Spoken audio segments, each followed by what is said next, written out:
Chloe Tabor was just 14 when a complete stranger broke into her family's Mankato home and attacked her. Now, a decade later, a DNA match is putting him behind bars. And our Karen Scullin sat down with Chloe for an emotional conversation ahead of his sentencing. And as you'll see, Chloe's story is one of struggle, but also one of strength and success. Well, we were contacted by Chloe's boyfriend, Elias Nord, who sent us a letter asking us to share Chloe's story. He wrote, "This story is more than just a trial. It's about justice, resilience, and the importance of never giving up hope. Chloe wants her experience to inspire other survivors to keep going, no matter how long the road may be. Please let me know if you would be willing to share her story." Here is a portion of Chloe's story. Been dealing with this for a long, long time now. How are you? I'm doing okay. Currently, things got a little bit tougher just with sentencing coming up, dealing with the emotions of everything being brought back out.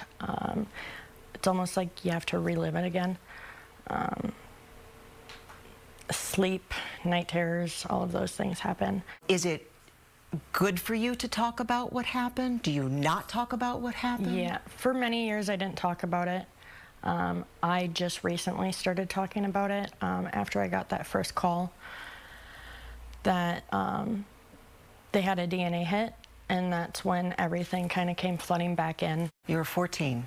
Yep, 14 years old. So walk us through what you remember. I had went to bed probably around 10:30, 11. I had been sleeping that night for, I don't know, a couple of hours at this point. And I remember waking up just very slightly to like ruffling sounds or something.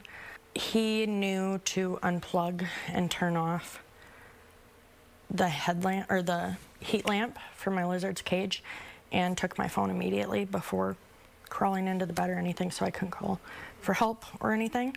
I remember feeling him crawl over me, and that's kind of when I noticed that like something's wrong.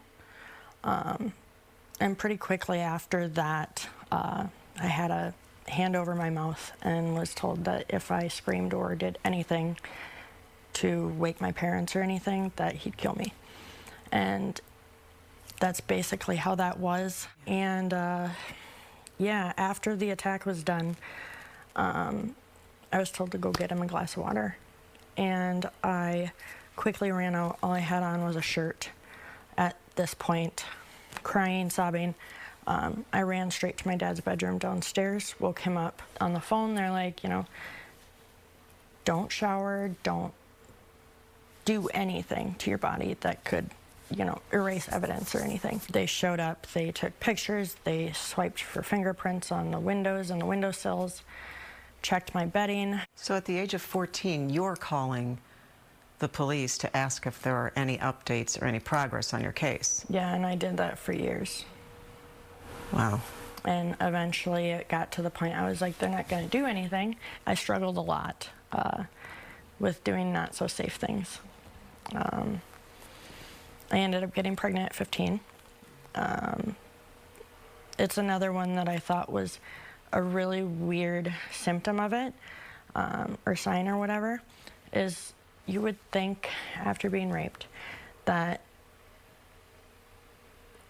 sex and those kind of things would be something that you would want nothing to do with. And I came to find out as I got older that that's not the case. Sometimes they become, like, victims and survivors become like hypersexual or do things not so safely, which I thought I was crazy for, but I came to find out it's more common than we realize. But I did become pregnant at 15. I have a beautiful 8-year-old. She basically saved my life after the fact. So I really started to get on track when I was about 18, 19, 20. Yeah,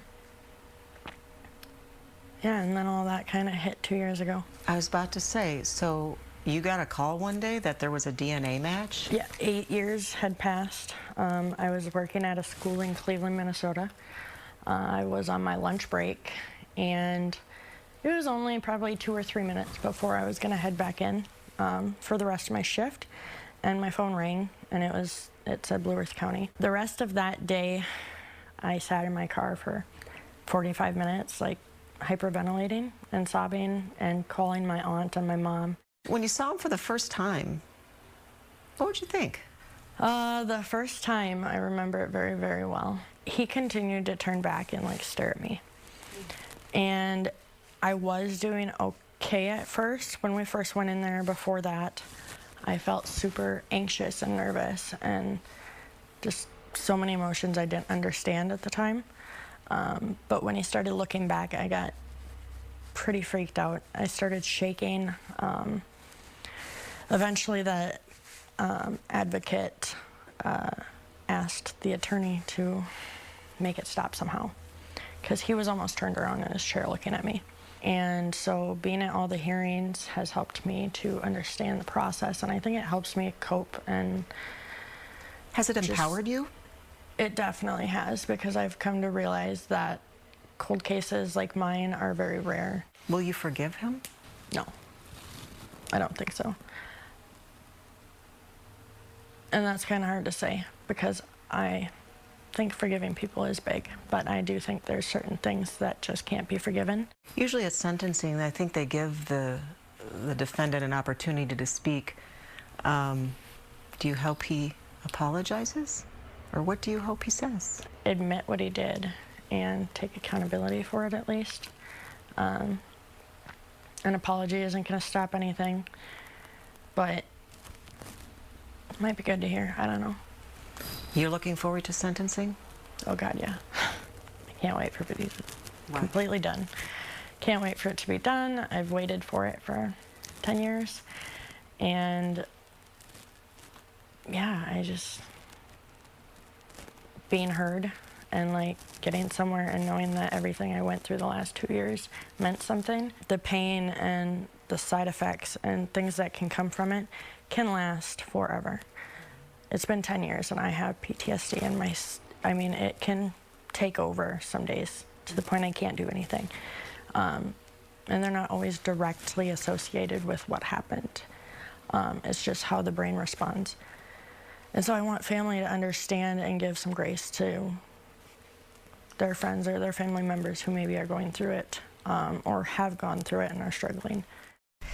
Sentencing is June 2nd. After that, Chloe's doctor has recommended she take time off work to recover and to take care of herself and her family. That will create a financial strain. So if you'd like to help out, there is a GoFundMe. We have a link to it on the online story. Just go to fox9.com. Karen Scullin, Fox 9.